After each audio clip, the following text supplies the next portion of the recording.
Ash from Elevate My Faith, and today I just wanted to go over the Bible study topic, Resting in the Lord. This is the most recent study I did with my Bible study group, and I figured I'd just include you guys too.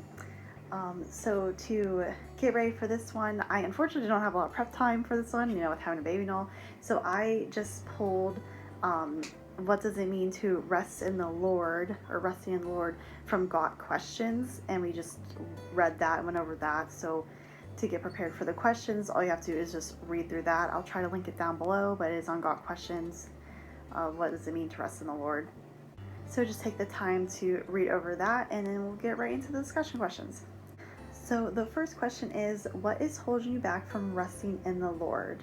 And some of the answers we said at our study group was false sense of control, because it feels like we're in control, and that's that we don't need to just rest in the Lord, but like it's a false sense because the Lord controls everything, and we just think we're in control and we're really not. So that false sense of control.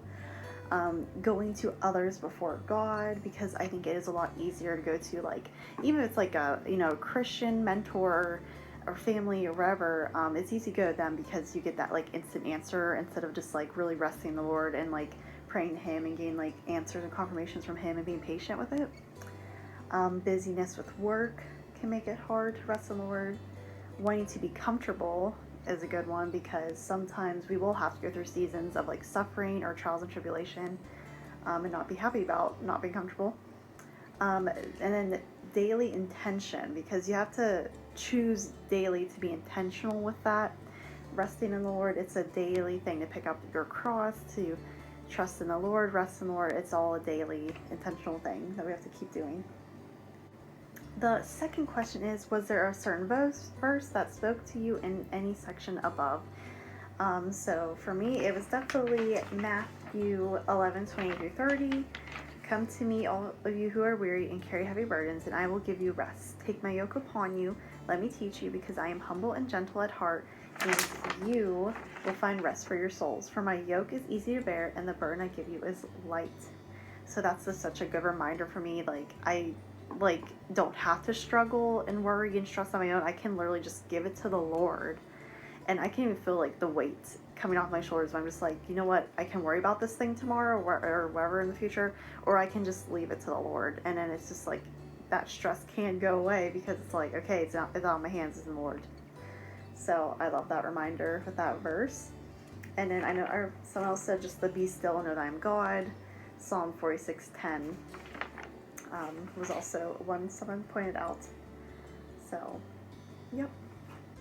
All right, the third question is, what can you remember or do when a storm of life hits? So looking back at previous storms and hard seasons in your life, because sometimes it is easy to forget like what God has done in the past, so we have to like really intentionally look back and think about that, because then you can be like, oh, well, God got me through X, Y, and Z, so He'll get me through this. So that's really important to keep in mind. Physically writing down the truth is what someone else said, so writing down Bible verses and God's promises really help her. And that's about it for this question.